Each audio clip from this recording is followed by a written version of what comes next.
Kami adalah salah satu pionir pasca Undang-Undang Cipta Kerja. Oke. Kita salah satu pionir pasca Undang-Undang Cipta Kerja dan pasca Perpres 98 2021 tentang NEK, nilai ekonomi karbon.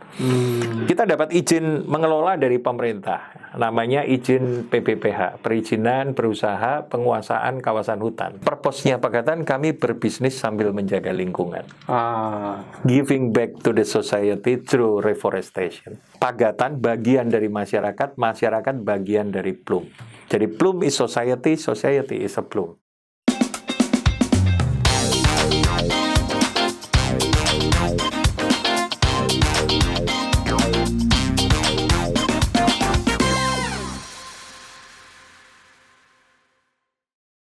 Halo pemirsa, selamat berjumpa kembali bersama kami, podcast dari Redaksi Siswa. Sebuah podcast atau siniar yang membahas topik-topik seputar dunia bisnis. Nah, kali ini saya tidak bermaksud untuk mengajak pemirsa untuk duduk di sebuah namanya katakanlah seperti bangku kuliah tentang hukum, tapi ini kita akan bicara tentang sustainability dalam konteks legal framework dan implementasinya di dunia bisnis. Kenapa tadi supaya tidak terasa seperti kuliah di Fakultas Hukum, karena memang kita nggak akan bahas pasal-pasal. Tapi kalau kita tahu sustainability dan tadi ada legal framework-nya, karena kita tahu dunia kita, kehidupan kita tidak selalu terpengaruh oleh dunia bisnis, dan dunia bisnis juga terpengaruhi oleh aturan-aturan hukum, terutama terkait sustainability. Bersama saya telah hadir Dr. Rio Kristiawan. Saya panggil Mas Rio aja ya. Terima kasih, Mas. Ya, beliau ini adalah, saya bacakan sebentar aja, sekilas saja. Beliau adalah pakar dunia hukum korporasi dengan lebih dari 20 tahun pengalaman di bidang corporate law. Nah, beliau sebagai akademisi mengajar di sejumlah perguruan tinggi ternama dan telah menulis lebih dari 10 buku hukum bisnis. Wah, biasa, Pak. Saya acungi jempol nih, Mas Rio. Ya. Baik.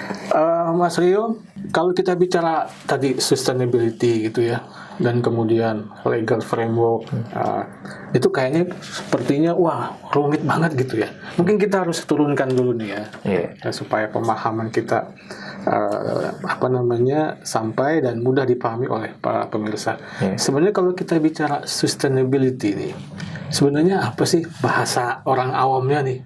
Sustainability itu sebenarnya keberlanjutan dari bisnis itu sendiri. Terus dalam perkembangannya, awalnya di breakdown menjadi people, profit, planet. Dulu, sebelum kenapa sustainability ini muncul? Karena dulu bisnis kan hanya profit oriented aja. Sekarang di dalam perkembangannya, kalau profit oriented artinya ada resiko lingkungan, misalnya kebakaran hutan, atau resiko lingkungan itu misalnya resiko-risiko yang bersumber dari lingkungan, atau people, masyarakat gitu. Misalnya karena tidak ada modal sosial dari komunitas setempat, lalu operasional menjadi terganggu, lalu menjadi ada hambatan sosial. Nah, akhirnya toh mengurangi profit juga. Profit berkurang, masyarakat tidak happy, masyarakat sekitar tidak happy, atau pekerja tidak happy, kemudian lingkungan menjadi terdegradasi, maka terciptalah apa yang namanya sustainability. Artinya bisnis yang menjaga keseimbangan antara kepentingan lingkungan, kepentingan masyarakat, dan kepentingan usaha itu sendiri, yaitu profit. Makanya di aturan kita namanya tanggung jawab sosial dan lingkungan perusahaan. Itu sederhananya adalah keberlanjutan dari si perusahaan. Betul. Atau lingkungan atau masyarakat sekitar juga. Keberlanjutan dari perusahaan. Jadi perusahaan ini akan berlanjut, akan punya sustainability, akan punya endurance yang panjang, punya profitabilitas yang baik apabila masyarakat sekitar mendukung, lingkungan mendukung. Saya kasih contoh, misalnya perusahaan natural resources. Kalau dia tidak menjaga aspek lingkungan dengan baik, kemudian terjadi kebakaran hutan begitu, kan tentu akan mengurangi profitnya juga. tentu akan menciptakan dampak-dampak lain.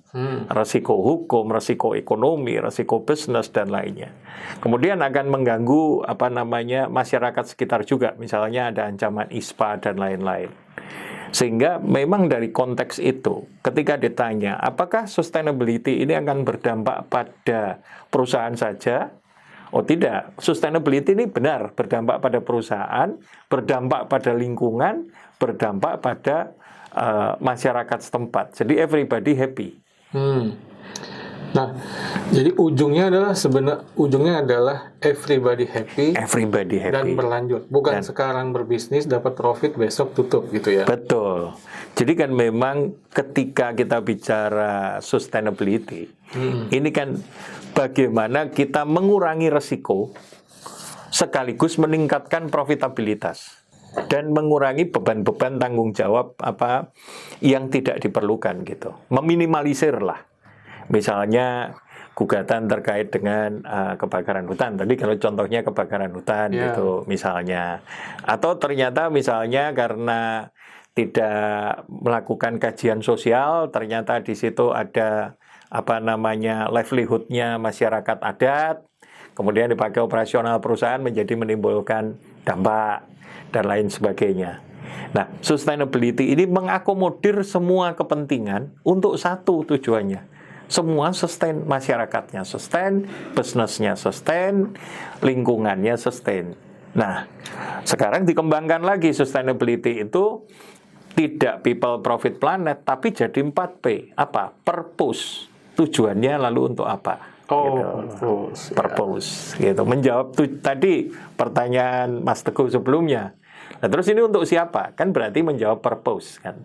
Nah, jadi sustainability ini gampangnya adalah sebuah model bisnis yang mengakomodir kepentingan seluruh stakeholder.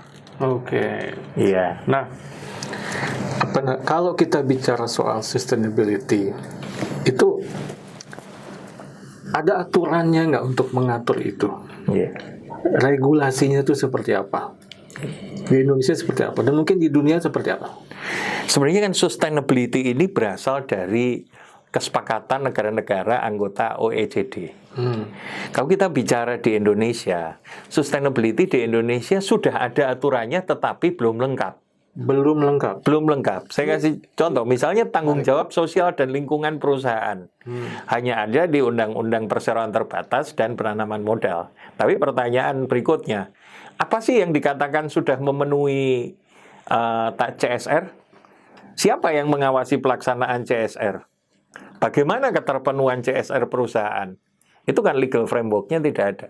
Sehingga di dalam prakteknya banyak tumpang tindih. Pemkab juga mengawasi, juga punya guideline sendiri, Pemprov mengawasi, dinas teknis mengawasi, pemerintah pusat mengawasi gitu. Jadi yang pada akhirnya tidak ada ukurannya. Kapan dia dikatakan sudah melaksanakan tanggung jawab sosial misalnya? Jadi secara legal framework atau rambu atau acuan masih banyak bolong-bolongnya. Perlu dilengkapi. Karena begini, saya bisa memahami kenapa aturan kita ini belum lengkap. Harus dilihat bahwa dulu sustainability ini dipandang sebagai etika bisnis. It's a part of business ethics. Tapi ternyata di dalam perkembangannya, sustainability ini kan jadi tren bisnis. Seperti misalnya sekarang kita kenal semua pakai nama hijau. Green building, green job, green industry, semua dibungkus pakai nama sustainability. Bahkan ini menjadi sebuah model bisnis dan tuntutan bisnis. Misalnya perdagangan karbon itu kan bisnis reforestasi yang sangat menggunakan pendekatan green itu tadi, sustainability itu tadi.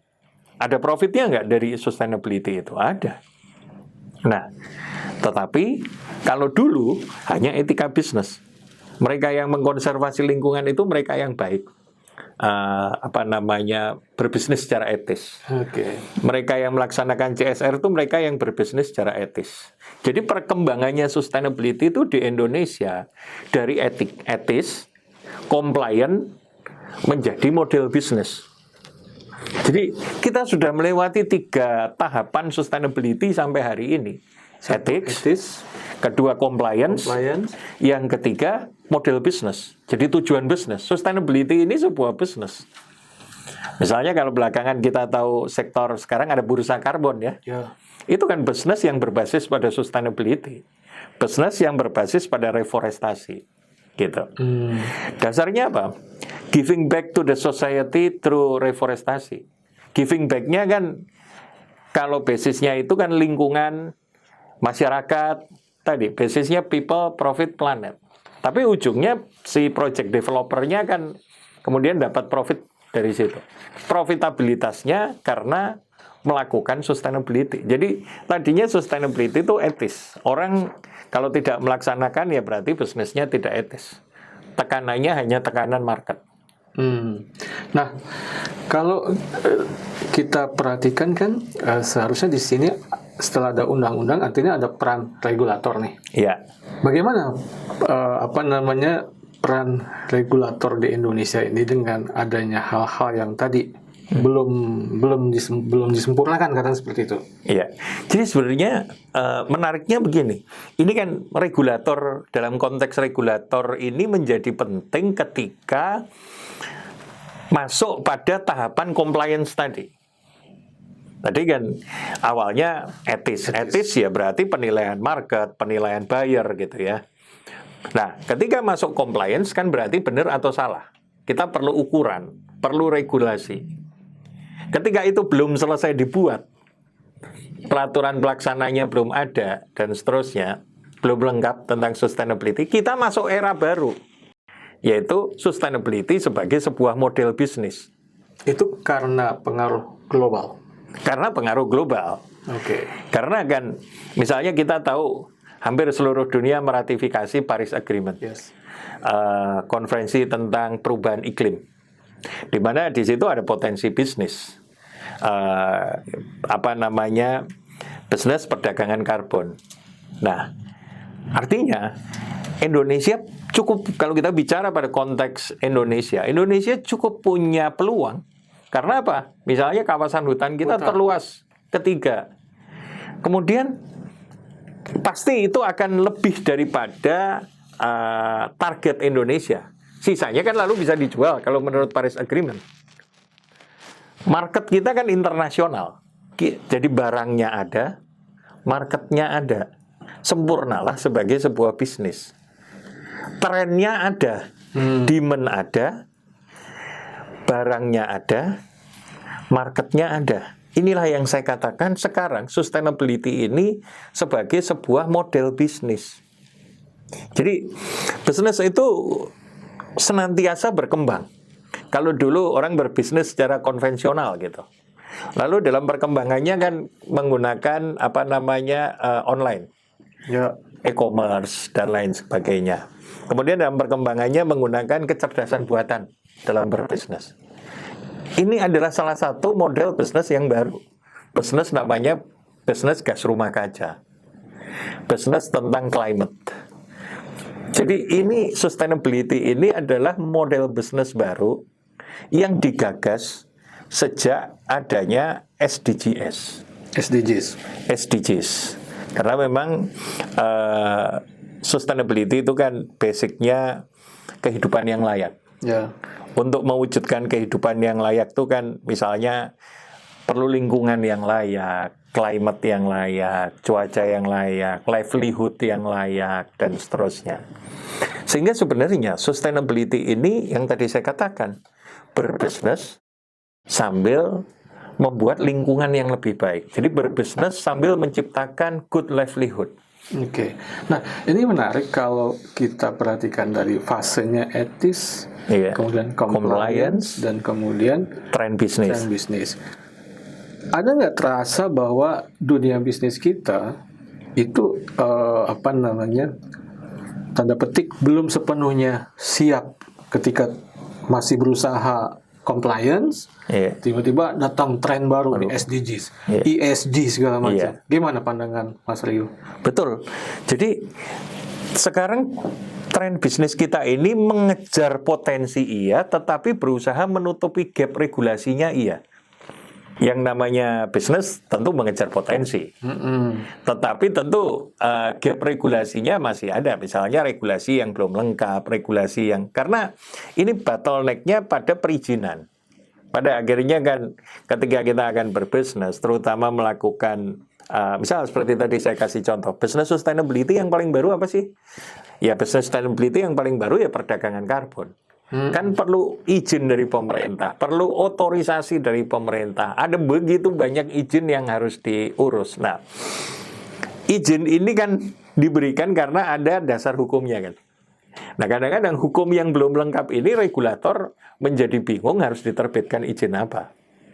Perizinannya. Jadi kendala birokrasi ini masih ada, tetapi ini bisa dipahami karena ini masih baru kan. Okay. Nah, yang tadi seperti saya katakan, compliance-nya aja pada saat tahap compliance belum lengkap nih regulasi. Harusnya kan regulasi ini terbentuk pada saat compliance. Karena apa? Compliance ini untuk menentukan apakah aktivitas bisnis satu perusahaan ini comply atau tidak pada kewajiban hukumnya. Pada saat compliance aturan dibuat belum selesai, sudah muncul dorongan internasional, ini ada potensi bisnis. Dorongannya dari Paris Agreement tadi. Makanya kan potensi bisnisnya itu muncul sejak tahun 2021. Sejak Pak Presiden Jokowi mengeluarkan Perpres 98 2021. Nah, inilah. Jadi di satu kaki berlari mengejar mengejar potensi, satu kaki berjuang mengatasi loophole-loophole yang belum lengkap di regulasinya ini. Mas Rio, ya. Saya mau bertanya banyak lagi, tapi kita harus break dulu nih, karena ada yang mau lewat yang satu ini. Jangan kemana-mana pemirsa, dan tetap komen, like, subscribe podcast ini untuk kemajuan kita bersama. Indonesia holds some of the world's most powerful nature-based climate solutions. This is home to the largest tropical peatlands in the world, with more than 24% of world's total mangrove area, reaching 3.36 million hectares and act as critical blue carbon ecosystems. Through assisted regeneration and reforestation, we're growing 15,500 hectares of new forest cover, restoring landscapes once degraded, which ensures an intact and restored home for the more than 370 species that inhabit this project area. Over 2,000 community members are gaining new skills. More than 67 will be directly employed at project periods, and over 2,200 are expected to experience better livelihoods. This is about improved health for 12,000 people, better water quality for more than 14,000 people, and enhanced education access for 2,200. Pemirsa, berjumpa kembali kita dengan Mas Rio, Dr. Rio. Kita akan lanjutkan. Tadi sesi pertama kita sudah mendengar bahwa sustainability itu simple. Sustainability simpelnya adalah keberlanjutan yang membuat everybody happy. Iya. Perusahaan dan kemudian stakeholders-nya. Tapi persoalannya adalah di satu sisi kita terbentur regulasi yang mungkin belum secepat perkembangan dunia usaha, kata seperti itu ya. Nah, tadi kita bicara secara makro ya. Nah, sekarang Mas Rio ini adalah co-founder dan CEO Pagatan Usaha Makmur. Nah, ini adalah bagian dari Hutan Kencana Group, berfokus pada sektor keberlanjutan dan energi. Nah, di luar tadi Mas Rio, bahwa ada aspek-aspek yang masih menjadi kendala ya, katakanlah secara umum. Kalau Mas Rio sendiri di Pagatan itu, bagaimana usaha untuk menyinergikan tadi itu supaya bisa menciptakan sustainability, everybody happy buat perusahaan dan stakeholders-nya? Sebetulnya visi kami giving back to the society through reforestation. Jadi reforestasi itu adalah niat mulia kami.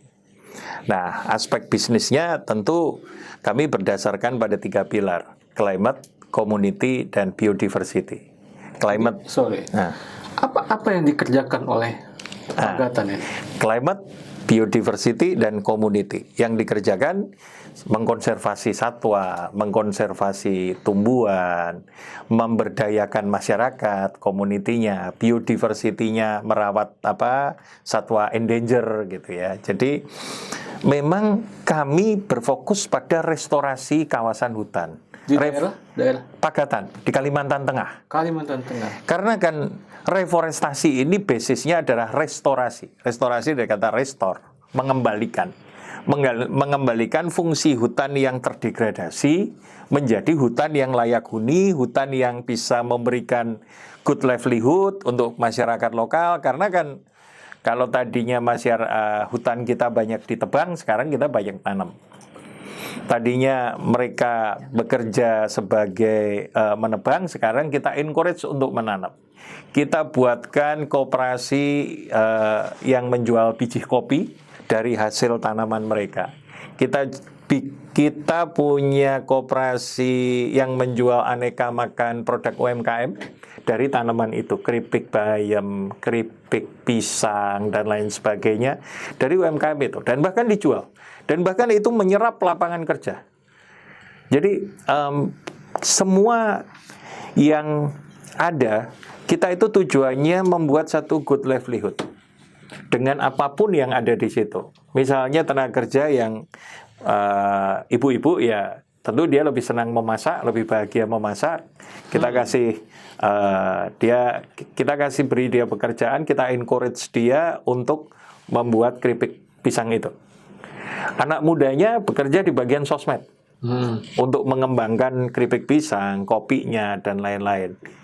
Jadi di satu sisi untuk Pagatan Usaha Makmur sendiri juga tercapai visinya.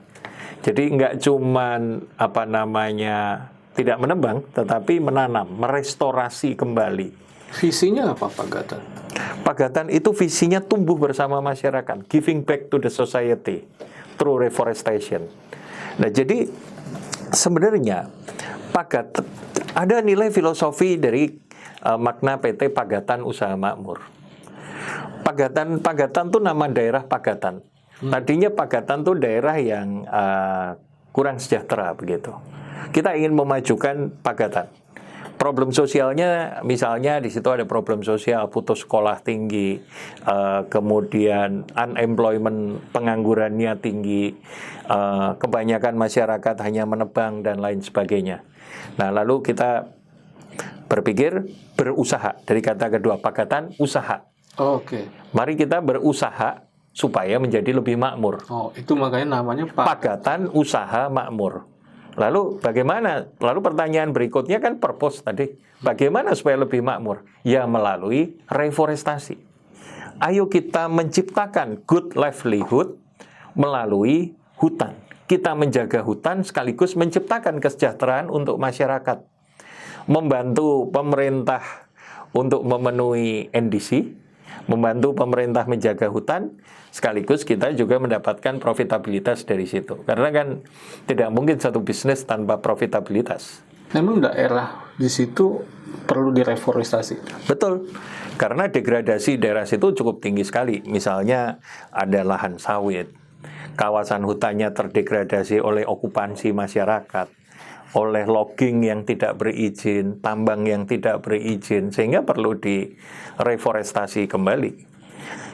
Gitu. Dan juga ada area-area bekas transmigrasi yang akhirnya tidak dikerjakan secara maksimal. Yang itu sekarang sawahnya itu kita kembangkan menjadi unit bisnis kita yang baru, yaitu biochar. Oke. Mas Rio, saya dengar ada yang disebut dengan Plum Project. Bisa dijelaskan itu, Plum Project itu apa?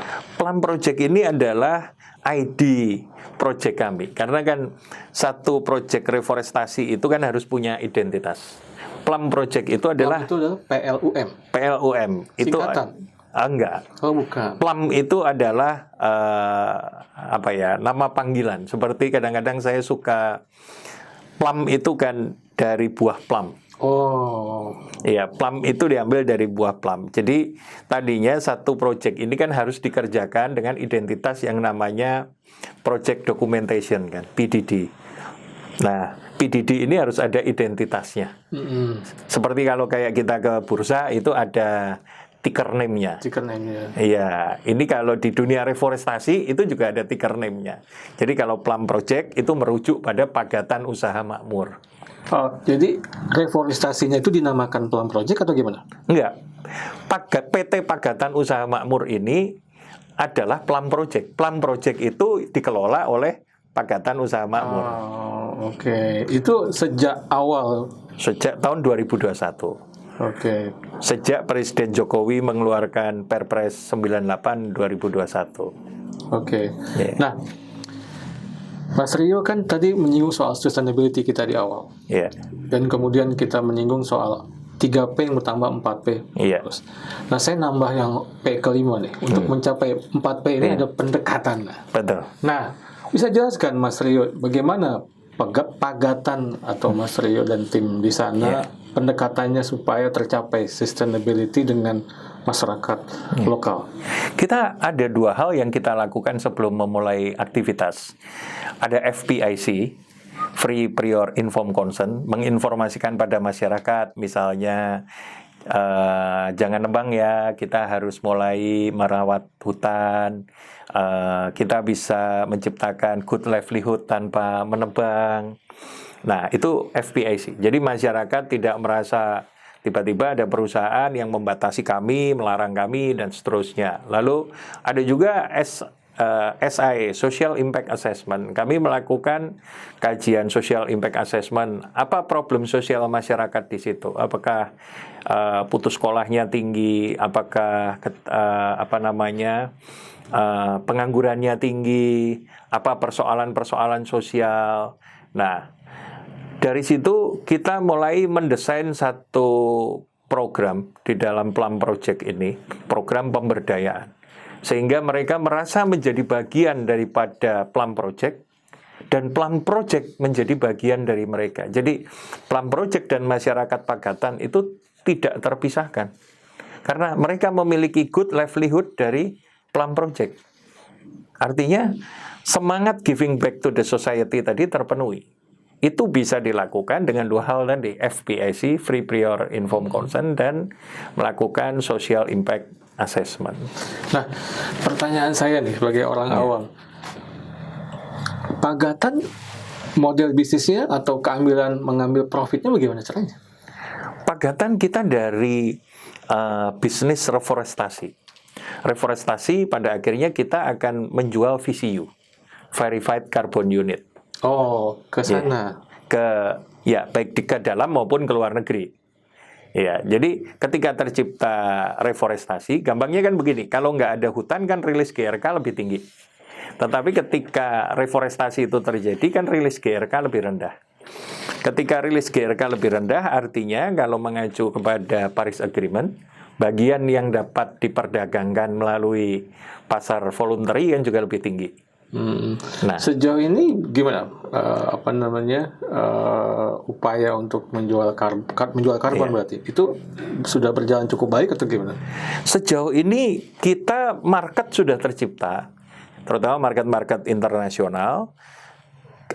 Market dalam negeri juga sudah tercipta, market internasional sudah tercipta. Hanya saat ini memang ada satu kondisi di mana pemerintah Indonesia masih akan atau perlu melakukan satu hal yang namanya mutual recognition. Ada perhitungan dalam perhitungan VCU oleh pemerintah yang metodologinya harus diharmonisasikan dengan metodologi perhitungan internasional sehingga tidak ada keraguan bagi buyer tadi. Berarti sudah atau masih nunggu regulasi atau gimana? Kita masih menunggu pemerintah. Tapi sambil terus mereforestasi ya. Oke. Iya. Nah, harapannya tentu secepat mungkin. Harapannya secepat mungkin. Kalau pihak bayarnya sudah ada? Pihak bayarnya sudah ada. Dan pasti standby buyer ya. Kita sebut standby buyer pasti ada. Oke. Nah, dalam upaya tadi ya, mengajak masyarakat untuk jangan nebang seperti itu. Challenging, hal yang menantang apa sih? Menciptakan reward and punishment yang menarik untuk masyarakat. Karena mengubah habit itu tidak mudah ternyata. Misalnya begini, di sana itu sudah tercipta habit lewat usia 15 tahun, mereka nggak akan kembali ke Pagatan. Sekolah ke luar kota dan kemudian tidak kembali dan seterusnya. Anak mudanya. Akhirnya kan yang harus kita pikirkan memberikan beasiswa ke sekolah terdekat supaya mereka kelak bisa kembali. Yang kedua untuk tenaga unemployment ya. Unemployment kan orang sudah lama tidak bekerja, tentu kita harus melakukan assessment. Yang hobinya misalnya memang senang dengan satwa, kita kasih pekerjaan ranger. Tadi yang ibu-ibu hobinya memasak, kita kasih pekerjaan untuk mengurus UMKM. Nah, itu perlu tantangan, reward and punishment, dan hanya bisa dijawab oleh waktu. Karena good livelihood ini kan nggak bisa dibentuk dalam 1-2 malam. Iya. Biasanya dulu nebang, besoknya langsung jual, dapat uang, begitu kan?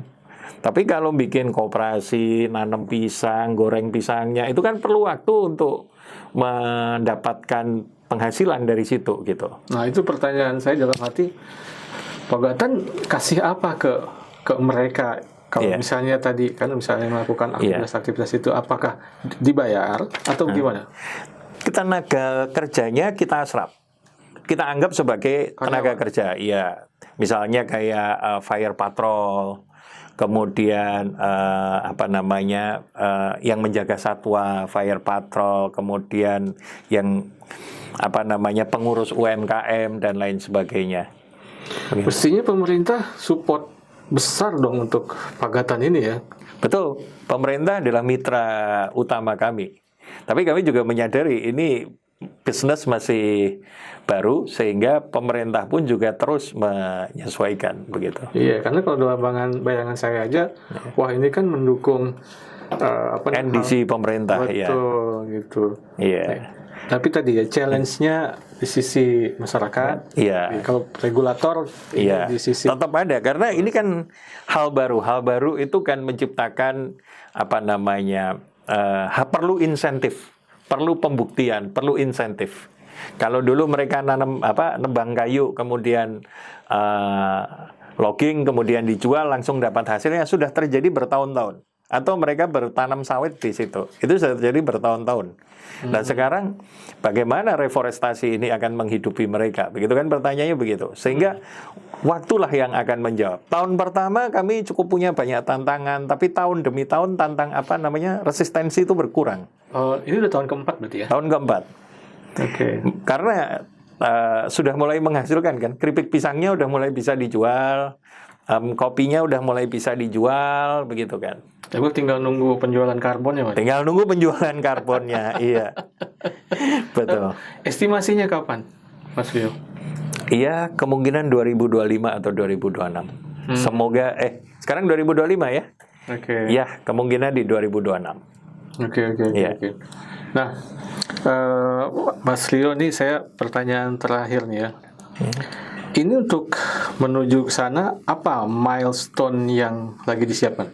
Kita selain terus improve gitu ya, menggunakan teknologi gitu supaya lebih efisien, kita juga menciptakan support system dari industri ini sendiri, pendukungnya. Misalnya biochar. Karena misalnya di sekeliling kami tadi kan ada sawah gitu ya. Lalu kemudian business sustainability pendukung perdagangan karbon. Jadi kita memperbanyak varian item business sustainability. Jadi selain perdagangan karbon, kita juga menyiapkan industri biochar, blue carbon, mangrove dan lain sebagainya. Nah, kalau orang membayangkan sebuah perusahaan ada wilayah kerjanya gitu ya. Yeah. Nah, kalau Pagatan sendiri punya wilayah yang direforestasi? Punya. Kita punya perusahaan. Iya, bukan. Kita berdasarkan izin yang diberikan pemerintah. Izin PPPH. Kami adalah salah satu pionir pasca Undang-Undang Cipta Kerja. Oke. Kita salah satu pionir pasca Undang-Undang Cipta Kerja dan pasca Perpres 98 2021 tentang NEK, nilai ekonomi karbon.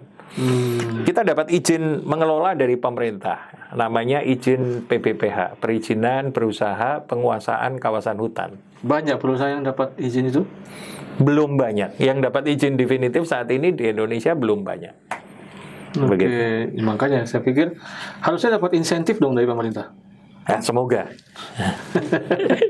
Seharusnya iya. Tapi pemerintah selama ini sudah cukup banyak memberi support kepada kami dalam bentuk guidance, dalam bentuk audiensi, dalam bentuk fasilitasi. Pemerintah cukup banyak memberi support pada Pagatan Usaha Makmur. Oke, sementara di Pagatan, ada mungkin ke daerah Papua atau segala macam seperti itu? Area pengembangan kita ada di daerah hutan kencana. Area pengembangan kita ada di daerah Kalimantan Barat, Kalimantan Timur. Itu area pengembangan kita. Sementara kita berfokus di Kalimantan. Karena memang luas hutan itu memang paling luas di Kalimantan. Iya. Jadi selain Kalimantan Tengah, kalau tadi Pagatan itu kan Kalimantan Tengah, area pengembangan kita di Kalimantan Tengah dan Kalimantan Timur dan Kalimantan Barat. Kalau perusahaan lain ada permintaan mungkin ke Pagatan untuk membantu reforestasi nggak? Sejauh ini belum. Kami masih berfokus pada area operasional kami sendiri. Oke, menarik nih Mas Rio. Tapi kita dibatasi waktu, cuma saya angkat topi ya untuk Pagatan dalam upaya tadi menciptakan sustainability melalui upaya reforestasi seperti itu ya. Dan tentunya juga memberdayakan. Ya. Yang jelas purpose-nya Pagatan apa, Pak? Purpose-nya Pagatan kami berbisnis sambil menjaga lingkungan. Giving back to the society through reforestation. Pagatan adalah Pagatan bagian dari masyarakat, masyarakat bagian dari Plume. Jadi Plume is society, society is a Plume. Same coin ya? Same coin. Gitu. Menarik nih. Nah, Mas Rio, kita dibatasi waktu. Sebelum kita tutup, saya berharap Mas Rio bisa kasih closing statement untuk para pemirsa SWA. Baik, reforestasi itu adalah bisnis yang menjanjikan, bisnis yang manis. Manisnya kira-kira kayak manisnya ketika kita menikmati kerumbuloni. Lapisan demi lapisannya sangat manis. Reforestasi tidak ada bagian yang tidak manis. Lingkungan terjaga, masyarakat gembira, perusahaan berkelanjutan. Demikian. Saya jadi pengen kerombolon ini. Terima kasih Mas Rio. Siap, terima kasih. Waktunya saya jadi dapat banyak ilmu.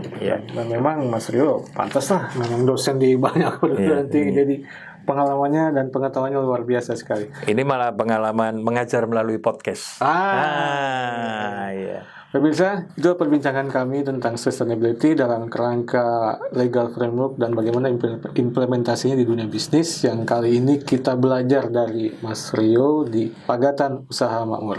Ya, sampai jumpa di edisi berikutnya dengan topik yang tidak kalah menariknya. Jangan lupa like, comment, dan subscribe untuk perkembangan podcast dari Redaksi SWA. Sampai jumpa. Di era di mana teknologi informasi dan komunikasi berkembang pesat, transformasi digital memaksa kita memahami alur informasi yang tersebar cepat melalui jaringan internet. Membaca berita melalui gawai pribadi kini menjadi rutinitas harian bagi banyak orang. Selain memperoleh informasi terbaru, membaca berita juga menambah wawasan dan melindungi kita dari hoax. Menyadari pentingnya informasi yang akurat dan inspiratif, SWA.co.id hadir menyajikan kabar bisnis dan ekonomi terkini. SWA.co.id adalah portal bisnis yang menyediakan berbagai informasi terkait pemasaran bisnis, manajemen, CSR, aksi korporasi, tata kelola perusahaan, profil bisnis pengusaha dan profesional, investasi pribadi, teknologi informasi, wawancara eksklusif dengan CEO, serta data penelitian. Kami tidak hanya menyajikan berita terkini, tetapi juga pembelajaran dari para pebisnis sukses, kisah perusahaan yang menginspirasi, strategi manajemen, pemasaran efektif, penciptaan kesuksesan bisnis, kewirausahaan, pengembangan karir, dan cerita sukses anak muda dalam berbisnis. SUA.co.id hadir di berbagai platform. Anda dapat mengunduh aplikasi kami di Google Play Store dan mengikuti kami di media sosial @SUA Media Inc. seperti Instagram, LinkedIn, X, dan Facebook. Saatnya menginspirasi orang lain dengan kesuksesan bisnis Anda melalui platform kami. Kunjungi SUA.co.id dan temukan informasi bisnis yang inspiratif setiap harinya.